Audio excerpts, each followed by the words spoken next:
로마서 15장 1절부터 7절 말씀 제가 봉독하도록 하겠습니다. 1절 믿음이 강한 우리는 마땅히 믿음이 약한 자의 약점을 담당하고 자기를 기쁘게 하지 아니할 것이라. 우리 각 사람이 이웃을 기쁘게 하되 선을 이루고 덕을 세우도록 할지니라.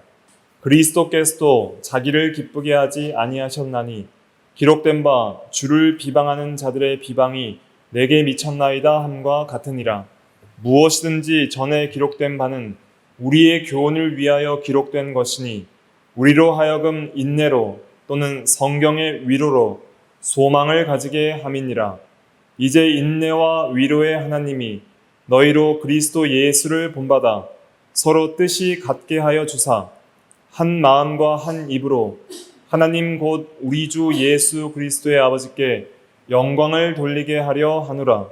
그러므로 그리스도께서 우리를 받아 하나님께 영광을 돌리심과 같이 너희도 서로 받으라. 아멘.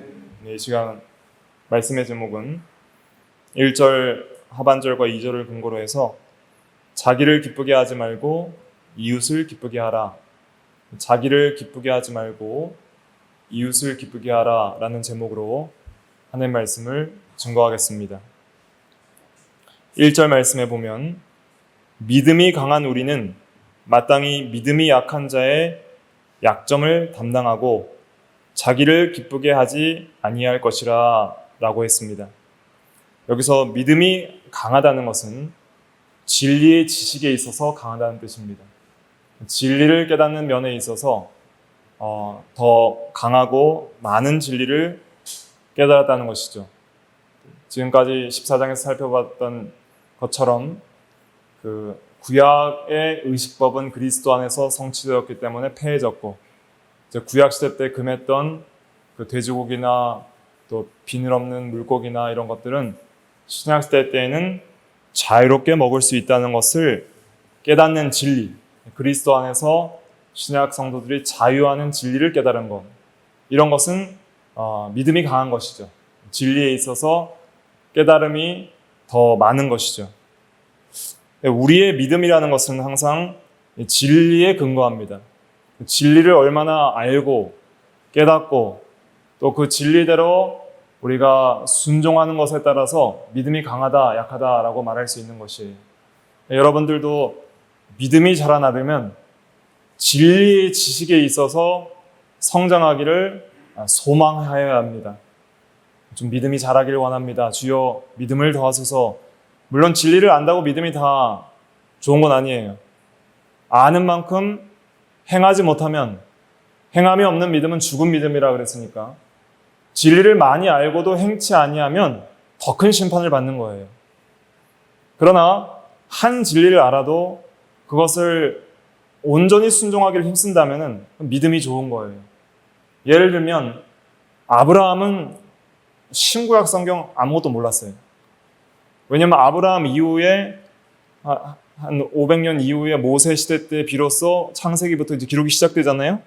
그러니까 모세는 BC 한 1000년경 사람이고 아브라함은 BC 1500년경 사람이기 때문에 믿음의 조상 아브라함은 성경 한 글자도 없었어요. 기록된 성경이. 성경 하나도 없었지만은 믿음의 조상이 됐단 말이에요. 왜 그렇게 됐냐?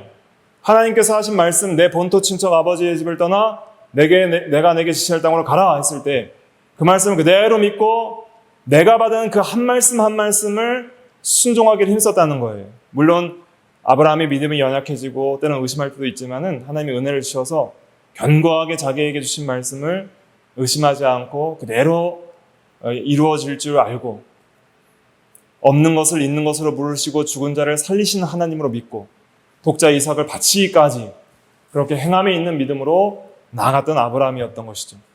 그러니까 우리가 진리의 지식을 많이 알수록 믿음이 자라는 것도 맞아요. 그 진리의 지식이 많이 있는 게 중요합니다. 진리를 많이 아는 게 좋아요? 조금 아는 게 좋아요? 많이 아는 게 좋아요. 근데 많이 안다고 다 실천해요? 안 해요? 안 하죠.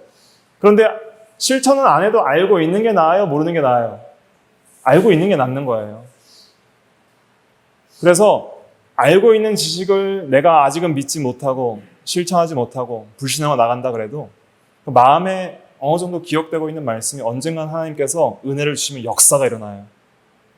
그래서 예수 안 믿고 불신하고 나가던 신앙의 가정의 아들들도 어머니, 아버지 또 교회에서 들었던 말씀들이 그 시험의 때 어렴풋이 기억나면서 그 말씀이 역사할 때 그들이 스스로 회심하고 돌이키는 경우들이 많이 있는 거예요. 그래서 어떻게든지 말씀의 씨앗은 마음에 많이 뿌릴수록 좋은 것입니다. 듣든지 안 듣든지 뿌리는 거예요. 남한테도 뿌리지만 자기한테도 뿌리는 거예요. 계속. 그래서 성경이 어렵다고 안 읽어야 돼요? 읽어야 돼요. 읽어야 되는 거예요. 힘들고 어렵고 잘 이해가 안 돼도 하나님께서 때가 되면 믿고 이해가 되게 해주실 거 믿고 계속적으로 읽고 듣고 묵상하고 하는 거예요. 그러다 보면은 자기도 모르게 마음이 변화돼요. 서서히 믿음이 자라나요. 믿음이 갑자기 뻥 하고 갑자기 뻥 튀겨지듯이 갑자기 성장하는 믿음 그런 건 없어요. 왜냐하면 씨를 심으면은 이거 보고 있는다고 이게 갑자기 확 열매가 맺어요? 안 맺어요? 안 맺어요. 씨를 뿌려 넣으면은 물 주고 햇볕 나면은 하루 지나고 이틀 지나고 자라는 것 같지 않아 보여도 그 속에 생명이 있으면은 점점 자라나서 언젠가는 큰 나무가 되고 열매를 맺는 거예요. 우리 텃밭에 심은 토마토도 엄청나게 크게 자라잖아요. 언제 그렇게 자라는지 모르지만은 시간이 지나면 그렇게 자라듯이 우리의 믿음도 여러분들이 그런 자라남을 사모하셔야 돼요. 그냥 약한 믿음, 어린 믿음 그거 가지고 그냥 아무 생각 없이 만족하고 있으시면 안 되고요. 믿음이 좀 자라나기를 원하셔야 돼요. 좀 성장하기를 원하시고 진리를 좀 깨닫기를 원하시고 또 여러분들 마음속에 있는 진리들이 많이 있을 거예요. 지금까지 배운 진리들을 순종하지 못하는 게 많이 있어요. 각자가 순종하지 못하는 진리들, 아직까지도 그 말씀대로 온전히 순종하지 못하는 진리들이 여러분들 각자의 마음속에 있고 그것이 양심의 가책으로 여러분들을 인도하고 있을 거예요. 그런 말씀에 온전히 순종하는 세계에 들어가기를 간절히 사모하고 소원하고 그렇게 자라나기를 원해야 됩니다. 그렇게 자라날 때 믿음이 상대적으로 강한 자가 돼요. 여기서는 지금 상대적으로 성도들 간의 믿음의 비교를 하는 거예요. 상대적으로 믿음이 강한 자가 있고 약한 자가 있어요. 자, 그럼 믿음이 우리가 좀 자라났어요. 강해졌어요. 진리도 많이 깨닫고 많은 부분에서 순종을 해요. 선악을 분별할 줄 알고 도덕적으로 거룩하게 예전보다 살아가고 있어요. 자, 그러면은 이제 처음 믿는 사람들도 있고 새신자들도 있고 아직 주일학생들도 있고 어린아이들도 있어요. 믿음이 약한 자들이 있어요. 그럼 그 약한 자들을 강한 자가 어떻게 해야 돼요? 담당해야 되는 거예요. 약점을 담당하는 거예요. 오늘 1절에 보니까 믿음이 강한 우리는 마땅히 믿음이 약한 자의 약점을 담당하고 그랬습니다. 여기서 담당하다라는 이 말의 원어는 어떤 의미냐면은 그 짐을 진다는 거예요.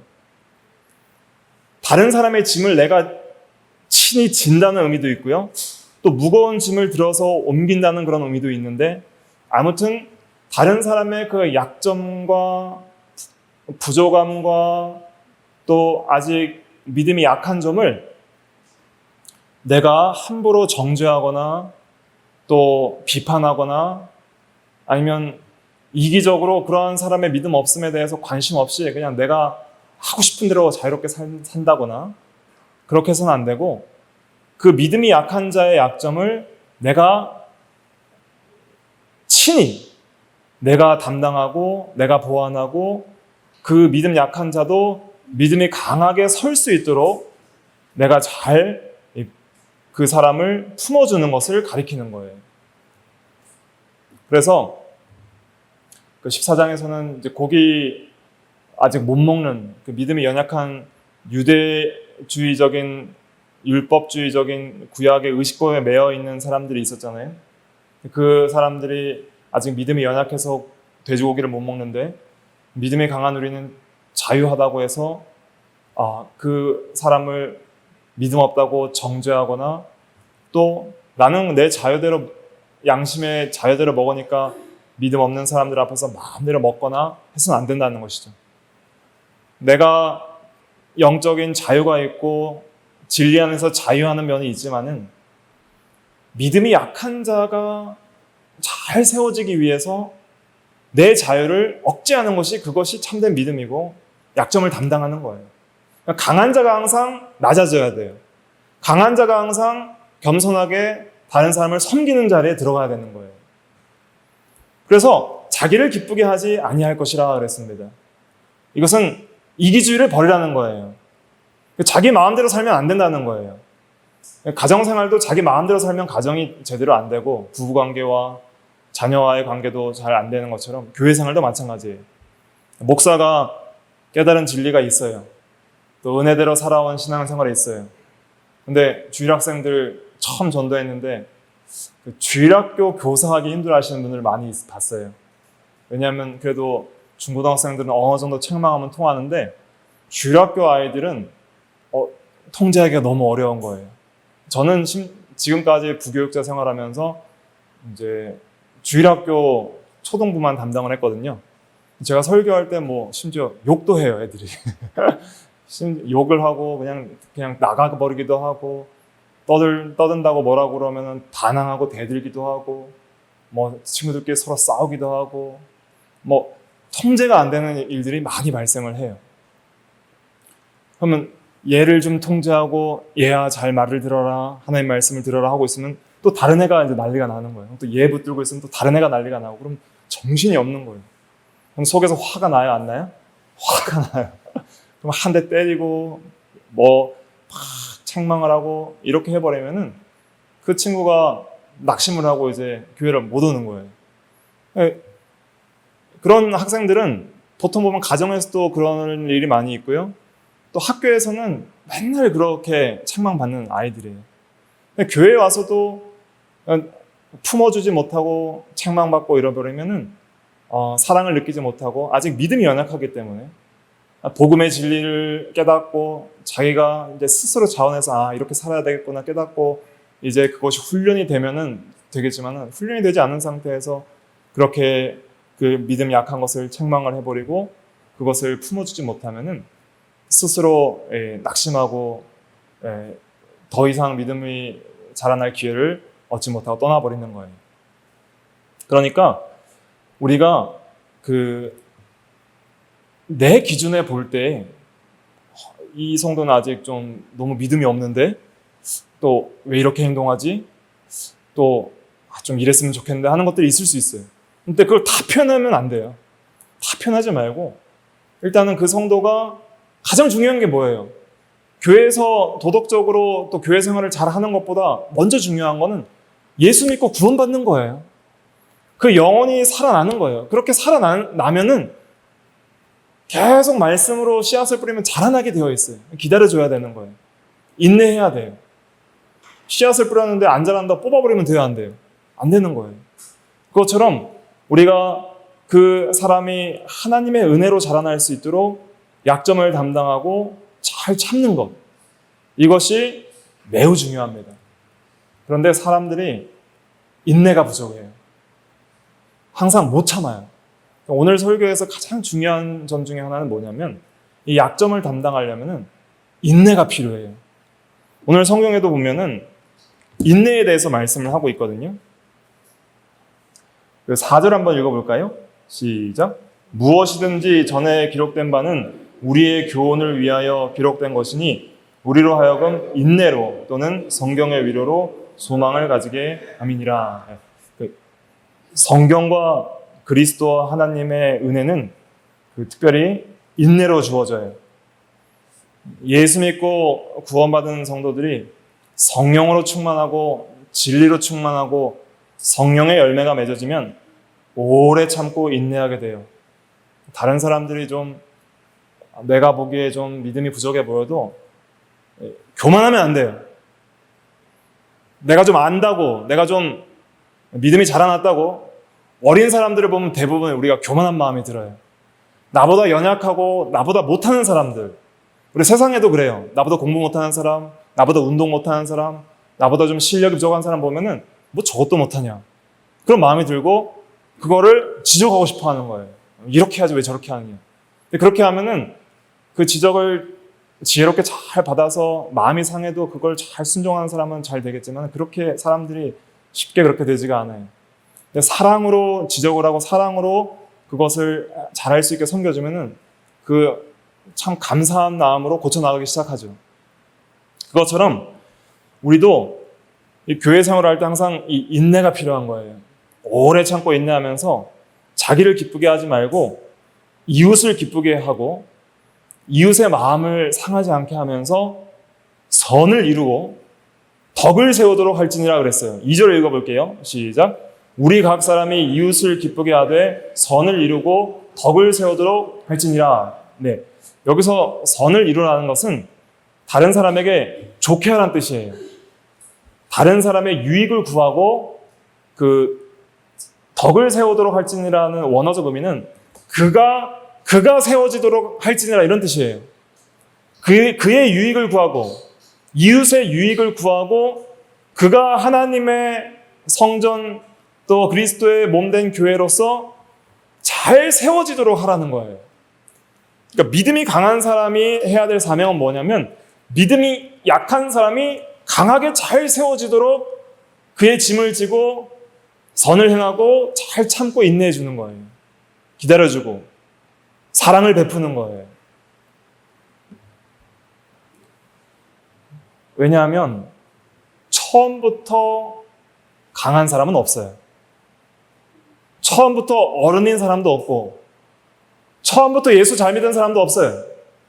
우린 전부 어린아이였고 예수 믿기 전에는 악한 자였고 그리스도 밖에 있었고 소망이 없었고 완악하고 자기중심적이고 자기밖에 모르는 죄인들이었어요.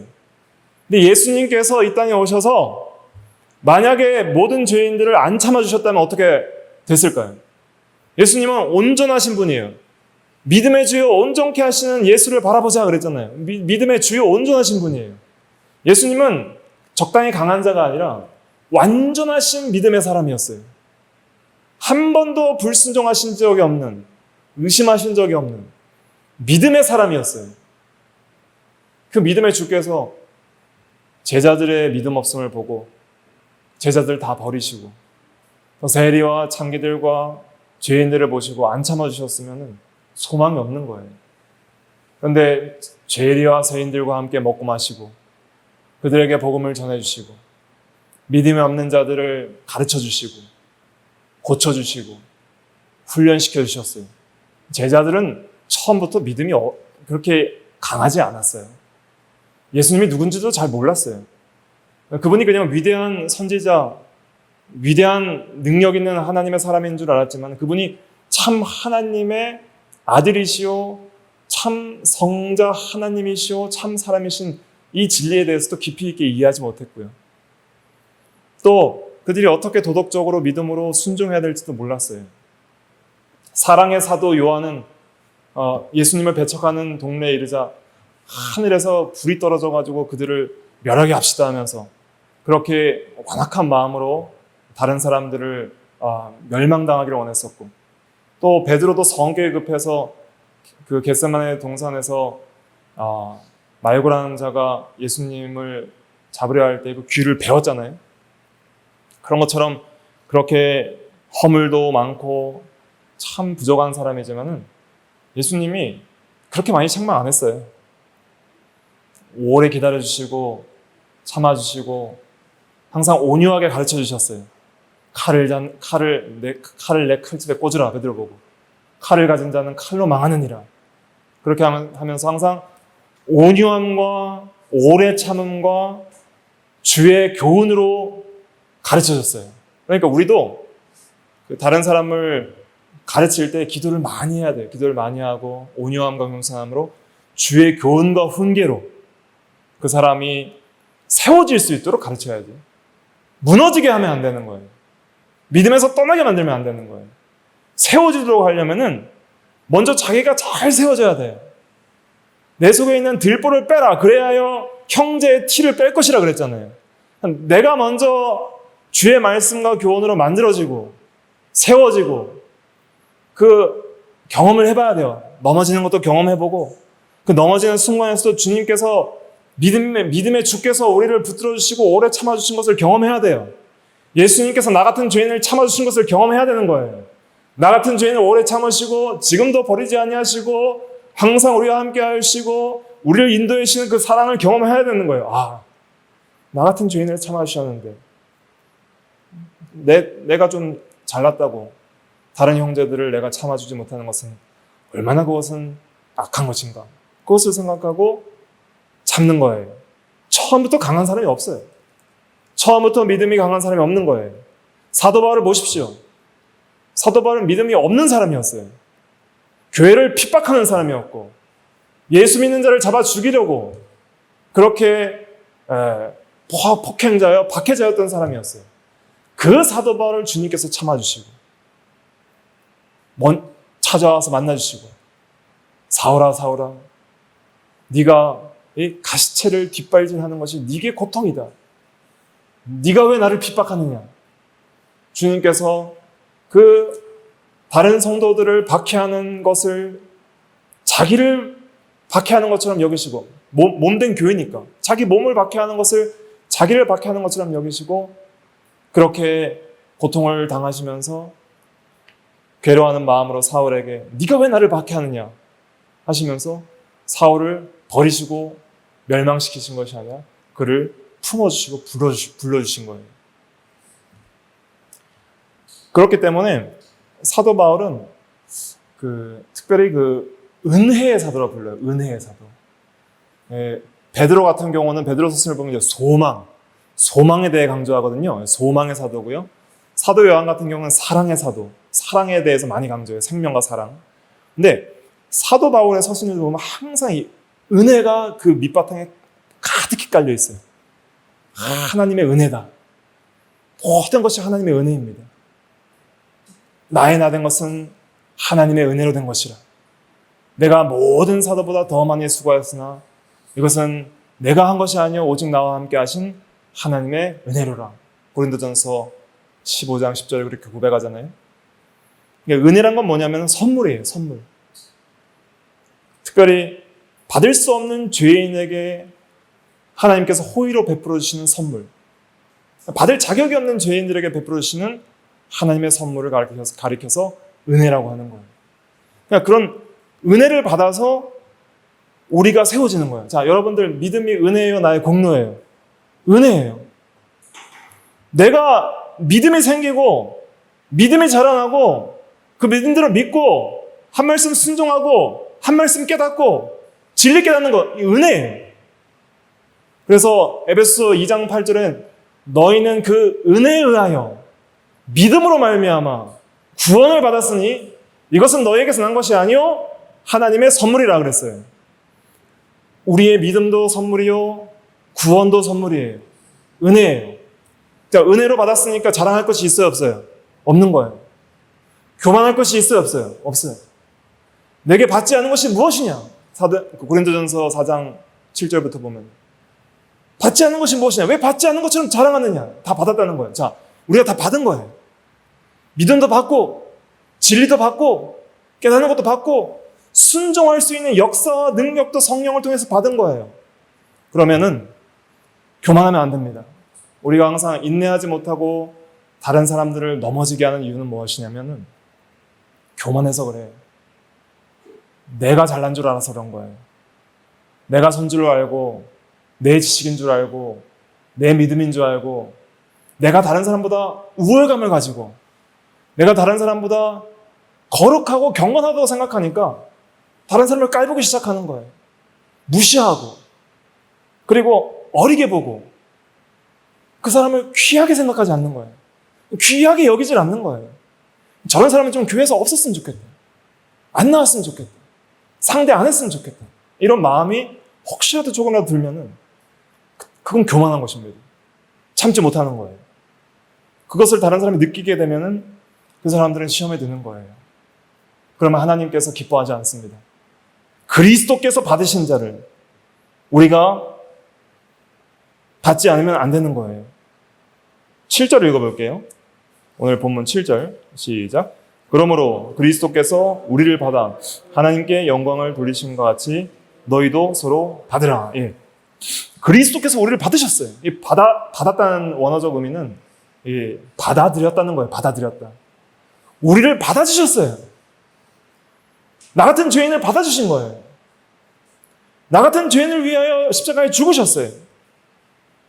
나를 위하여서 주님은 사셨어요. 하나님의 영광을 위하여 사셨지만은 그 하나님의 영광을 위한 뜻이 누굴 위한 삶이 되어야 되는 거예요? 바로 죄인들인 우리를 위하여 사는 삶이 하나님의 영광을 위한 그분의 뜻이었던 거예요. 예수님께서 이 세상에 오셨을 때 만약 자기를 기쁘게 하셨다 생각해 보세요. 십자가에 달리셨겠어요? 나의 원대로 마옵시고 아버지의 원대로 하옵소서 하고 죽으셨잖아요. 자기의 원은 하나님과의 단절되고 하나님의 진노의 심판을 받는 것은 예수님의 본래적 원은 아니에요. 그러나 아버지의 뜻을 기뻐하고 순종하기 위해서 십자가에 죽으신 거예요. 그 죽으심은 1차적으로는 하나님의 뜻과 영광을 위한 것이지만은 그 뜻과 영광이 바로 우리를 위한 대속의 죽음이에요. 우리를 위해 사시고 우리를 위해 죽으신 것이 주님의 삶이에요. 그래서 그분의 삶을 바라봐야 됩니다. 예수를 바라보고 예수님께서 나를 위하여 어떻게 사셨는지를 확실하게 깨닫고 믿고 주님이 우리를 위해 사신 그 삶을 우리가 본받아야 되는 거예요. 그것을 확실하게 믿어야 되는 것입니다. 그래서 3절을 읽어볼게요. 시작. 그리스도께서도 자기를 기쁘게 하지 아니하셨나니 기록된 바 주를 비방하는 자들의 비방이 내게 미쳤나이다 함과 같으니라. 그리스도께서도 자기를 기쁘게 하지 않으셨어요. 놀라운 말씀이에요. 주님은 충분히 자기를 기쁘게 하며 사셔도 되는 주권자이세요. 영원 자존자이시고 스스로 있는 분이시고 그분은 하나님이시고 그분은 완전 자유자이시고 뭐든지 자기의 뜻대로 하실 수 있는 분이시지만 놀라운 것은 무엇이냐면 그 하나님께서 사람이 되신 것은 매우 낮으신 것입니다. 매우 제한받는 삶을 사시는 거예요. 배고프시고 주무셔야 하고 지치시고 연약하시고 맞으면 아프시고 십자가에 달리시면 죽으셔야 할 수 있는 죽으실 수밖에 없는 그런 몸이에요. 그런 몸으로 인생을 사실 때 자기를 기쁘게 하지 않았어요. 항상 하나님을 기쁘게 하고 하나님의 뜻대로 하니까 시기 질투하고 대적하는 사람들이 많았어요. 악한 자들이 대적했죠. 바리새인들과 서기관들이 그들을 책망하는 예수님을 미워했죠. 또 죄인들을 구원하셔야 되니까 죄인들과 함께 하신 거예요. 그들을 참아주시고 그들과 교제하시고 그들과 식사하시고 그러니까 욕을 많이 먹으셨어요. 누가복음 7장 34절에 보면 인자는 와서 먹고 마시매 너희 말이 보라 먹기를 탐하고 포도주를 즐기는 사람이요 세리와 죄인의 친구로다. 이 비방을 당했어요. 오늘 본문 3절에도 주를 비방하는 자들의 비방이 내게 미쳤나이다 그랬잖아요. 예수님이 하나님의 영광을 위해 살고 또 우리 같은 죄인을 위해 사심으로써 비방을 많이 당하셨어요. 욕을 엄청 먹으셨어요. 고향에서 말씀을 가르쳐 주시니까 그 권능에 놀란 고향 사람들이 뭐라 그랬어요? 이는 그 목수의 아들이 아니냐. 이의 가르침이 어디에서 났느냐 하면서 예수님을 배척했어요. 또 귀신을 쫓아내 주시는 놀라운 기적 사건을 벌이니까 바리새인들이 이가 귀신의 왕 바알세불을 힘입어서 귀신을 쫓는다. 이렇게 비방을 하는 거예요. 마침내 예수님께서 십자가에 달려 돌아가시죠. 그때 십자가상에서 엄청 비방 많이 받으셨어요. 강도 둘이 양편에서 예수님을 비방했어요. 우리를 구원하라. 또 지나가는 자들이 머리를 흔들면서 예수를 모욕하며 이르되 성전을 헐고 사흘에 짓는 자야 내가 만일 하나님의 아들이거든 자기를 구원하고 십자가에서 내려오라. 네가 만약 하나님의 아들이라면 거기서 내려와봐라. 그러면서 저가 남은 구원하였을 때 자기는 구원하지 못한다다. 그가 이스라엘 왕이로다 지금 십자가에 내려올지어다. 그리하면 우리가 믿겠노라. 이렇게 비방을 하는 거예요. 그러면은 자기를 기쁘게 하셨다면 당장 내려오셨겠죠. 하지만 왜 안 내려오셨어요? 우리를 기쁘게 하시려고. 우리가 죄사함의 은혜와 영생과 하나님의 자녀가 되는 권세와 놀라운 구원의 은혜를 통하여 주님 안에서 기뻐하게 하시려고. 우리가 오늘 이렇게 예배드리면서 기뻐하는 이유가 무엇입니까? 예수님께서 자기를 기쁘게 안 하셨기 때문에 우리는 주님 안에서 기뻐할 수 있는 것이죠. 죄사함의 은혜에 기뻐하고 영생과 부활의 소망에 기뻐하고 하나님의 자녀가 되는 권세 때문에 기뻐하고 영원한 하나님의 나라에서 하나님께서 우리에게 허락하신 기업을 상속받고 그 나라에서 영원히 살 소망을 가지니까 너무 기쁜 거예요. 그래서 이러한 기쁨을 누리는 우리는 우리도 자기를 기쁘게 하면 안 됩니다. 목사도 마찬가지예요. 자기를 기쁘게 하지 말고 성도를 기쁘게 하기 위해서 목양에 힘쓰는 거예요. 근데 목사가 살다 보면 자기를 기쁘게 하고 싶은 마음이 한 번씩 들어오는 거예요. 좀 적당히 설교 준비도 하고 또 성도들을 위해서 기도나 봉사나 헌신도 좀 적당히 하고 나를 위해서 살고 싶은 마음도 들어오는 거예요. 성도님들도 다 그런 마음들이 들어올 수 있는 거예요. 교회 봉사하고 섬기고 참아주고 인내하고 헌신하고 아무도 알아주지 않는데 왜 나만 이렇게 고생해야 되느냐 그런 생각이 들어올 수도 있어요. 그렇지만은 주님이 나를 참아주신 걸 생각하며 참으면 주님께서 다 갚아주시는 거예요. 우리가 알게 모르게 한 다른 성도들을 위해 섬긴 모든 일들이 하나님의 기억 속에 기억되어 있어서 우리는 잊어버려도 소자 하나에게 냉소한 것을 대접한 것이 결단코 상을 잃지 않게 해주시는 거예요. 그런 소망이 우리에게 있습니다. 또 성경 자체가 우리의 소망이에요. 4절, 5절 읽어볼게요. 시작. 무엇이든지 전에 기록된 바는 우리의 교훈을 위하여 기록된 것이니 우리로 하여금 인내로 또는 성경의 위로로 소망을 가지게 함이니라. 이제 인내와 위로의 하나님이 너희로 그리스도 예수를 본받아 서로 뜻이 같게 하여 주사. 예. 무엇이든지 전에 기록된 바는 4절에 이것은 구약 성경을 가리킵니다. 성경을 가리키는 거예요. 이 구약 성경은 우리의 교훈을 위하여 기록된 것이니 교훈이라는 것은 가르침, 교리라고 해석할 수도 있고 가르침을 위하여 기록된 것이에요. 우리에게 가르침을 주는데 특별히 그 가르침은 우리를 하여금 인내하게 만들어요. 성경을 많이 배우고 진리의 지식에 믿음이 자라나면 믿음이 자라는 성도들의 특징이 무엇이냐면 인내의 열매가 있어요. 오래 참아요. 그것이 예수 그리스도를 닮은 형상입니다. 예수님은 인내의 사람이었어요. 우리 같은 죄인을 오래 참아주셨습니다. 우리가 인내하지 못할 때 성경으로 돌아가야 됩니다. 성경을 통해서 가르침을 받고 주님의 가신 길을 본받고 주의 교훈으로 우리의 마음을 채워야 합니다. 또 위로가 필요해요. 참다 보면은 못 참을 때가 있어요. 자녀들도 키우다 보면은 화가 날 때가 있어요. 또 성도들, 주일학생들 목양을 하다 보면은 내 마음과 내 뜻대로 안 될 때는 또 내 마음에 맞지 않을 때는 속에서 이런 참지 못한 것이 올라올 수도 있는 거예요. 그때 그 모든 것을 참을 수 있게 하는 것은 위로예요. 위로가 필요해요. 우리는 다 위로가 필요해요. 하나님의 위로가 필요해요. 그리스도의 위로가 필요해요. 우리를 위로해 주시고 내가 다 안다. 네가 나를 위하여 참는 거 다 안다. 나도 너를 위하여 참았으니 너도 나를 위하여 네 형제를 참아라. 그래야만 놀라운 위로를 너에게 주겠다 하면서 하나님께서 위로해 주시는 거예요. 성경을 통해 위로해 주시고 그리스도를 통해 위로해 주시고 성령을 통해 위로해 주시는 거예요. 그런 위로를 우리가 받는 경험들이 있어야 됩니다. 그래서 여러분들이 믿음이 강한 성도가 돼서 약한 성도를 섬기려면 반드시 두 가지가 있어야 돼요. 인내와 위로가 있어야 돼요. 인내가 있고 인내만으로 안 돼요. 인내는 하는데 못 참는 사람들이 있어요. 속으로는 천불이 나는데 외적으로 억지로 참는 거예요. 그러면은 화가 나서 나중에는 그것이 화병이 되고 터지기도 해요. 근데 인내하는데 그것이 화가 안 되고 잘 그냥 사랑으로 기쁨이 될 수 있는 이유는 무엇이냐면은 위로가 있기 때문에 성경의 위로가 있어요. 또 성령의 위로가 있어요. 역사하는 위로가 있습니다. 진짜 있어요.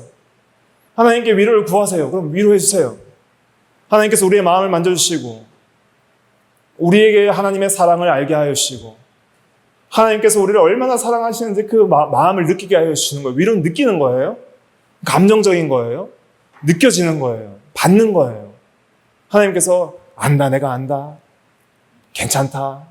힘을 내라. 토닥토닥 거리는 거.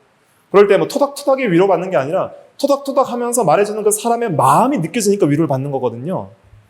엘리야가 그 사역에 실패해서 이세벨이 자기를 죽인다니까 실망해서 도망가서 로뎀 나무 아래에서 쓰러져가지고 죽기를 구했을 때 하나님께서 위로해 주셨잖아요. 떡과 물을 주시면서 힘을 내라. 기운을 내라. 네가 힘이 없어서 쓰러질까? 갈 길이 먼데 40일 40야를 가서 호렙산까지 가야 되는데 갈 길이 멀다. 엘리야야 힘을 내라. 내가 다 한다. 네가 나를 위하여 열심히 특심을 냈는데 사람들은 너를 안 알아주고 따라주지도 않고 악한 자는 여전히 너를 대적하고 네가 고생하는 거 내가 다 안다. 토닥토닥 해주는 거예요. 그럴 때 힘을 내서 그 일을 하는 거예요. 그런 위로를 받는 경험들이 있어야 됩니다. 위로가 있어야 우리가 하나님의 은혜로 참을 수 있는 거예요. 그래서 우리가 이런 좀 소원이 있어야 돼요. 여러분들이 다 좀 믿음이 좀 자라나길 원합니다.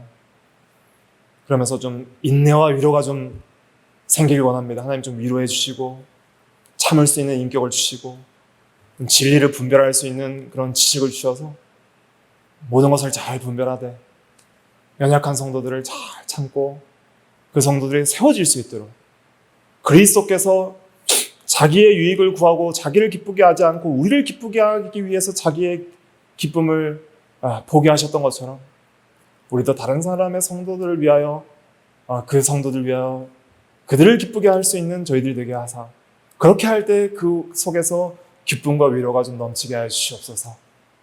그런 마음들이 있어야 돼요. 그래서 신앙생활은 자기 혼자 하는 게 아니에요. 참된 경건은 자기 혼자 하나님 앞에 잘 사는 게 아니에요. 야고보서 1장 27절에 뭐라고 했어요? 참된 경건은 세속에 물들지 아니하고 고아와 과부를 그 환난 중에 돌아보는 거라고 그랬어요. 진짜 경건한 사람들은 나 혼자 신앙생활 하는 게 아니에요. 다른 사람들을 섬기면서 같이 세워져 나가는 거예요. 다른 사람을 섬기면서 자기가 만들어지는 거예요. 인내와 위로를 얻는 거예요. 거기서 연단을 얻는 거예요. 목사도 사랑하는 성도들을 목양하고 섬기고 헌신하면서 자기도 만들어지는 거예요. 혼자 목사가 만들어지는 사람 없어요. 성도들도 마찬가지입니다. 각자의 직분을 맡고 사명을 맡고 무엇을 맡았으면은 그것을 감당하면서 다른 사람을 섬기면서 아무도 안 알아줘도 괜찮아요. 하나님이 다 알아주시니까. 그렇게 하면서 자기가 잘 만들어질 때 그 속에 참된 기쁨이 있는 거예요. 그래서 한 입으로 하나님께 영광을 돌리고 결국 우리가 다 그렇게 서로를 섬기면서 한 몸이 되어서 한 지체가 되어서 우리 주 예수 그리스도 아버지께 영광을 돌리는 놀라운 삶을 살아가게 되는 것이죠. 이러한 은혜가 우리들에게 다 있어야 되겠습니다. 기도하겠습니다.